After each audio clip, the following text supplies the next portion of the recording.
Telegraph മുൻ editor R രാജഗോപാലിന് passport പുതുക്കി നൽകി. ശക്തമായ പ്രതിഷേധമുയർന്നതിന് പിന്നാലെയാണ് പാസ്പോർട്ട് പുതുക്കി നൽകിയത്. ബംഗാൾ തീവ്ര വോട്ടർ പട്ടിക പരിഷ്കരണത്തിൽ രാജഗോപാലിന്റെ പേര് വോട്ടർ പട്ടികയിൽ നിന്ന് ഒഴിവാക്കിയിരുന്നു.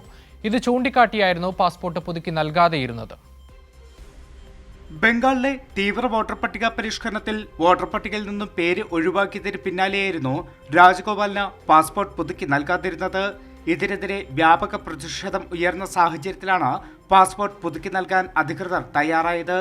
ആർ രാജഗോപാലിന് പാസ്പോർട്ട് നിഷേധിച്ചതിൽ മുഖ്യമന്ത്രി വി.ഡി. സതീശനും ബംഗാൾ മുഖ്യമന്ത്രിക്ക് കത്തെഴുതിയിരുന്നു. ആർ രാജഗോപാൽ നേരിട്ടത് നീതി നിഷേധമെന്നും പൗരത്വം നിർണ്ണയിക്കേണ്ടത് SIR-ലൂടെ അല്ലെന്നും പ്രതിപക്ഷ നേതാവ് പിണറായി വിജയനും ചൂണ്ടിക്കാട്ടിയിരുന്നു. തനിക്ക് പാസ്പോർട്ട് ലഭിച്ചെങ്കിലും ഇപ്പോഴും പല കാര്യത്തിലും വ്യക്തത വരുത്തുന്നില്ലെന്നും ആർ രാജഗോപാൽ കൈരളി ന്യൂസിനോട് പ്രതികരിച്ചു. കിട്ടിയെന്നുള്ള സത്യമാണ്. 2 മണിക്കൂർ മുമ്പ് പാസ്പോർട്ട് കിട്ടി.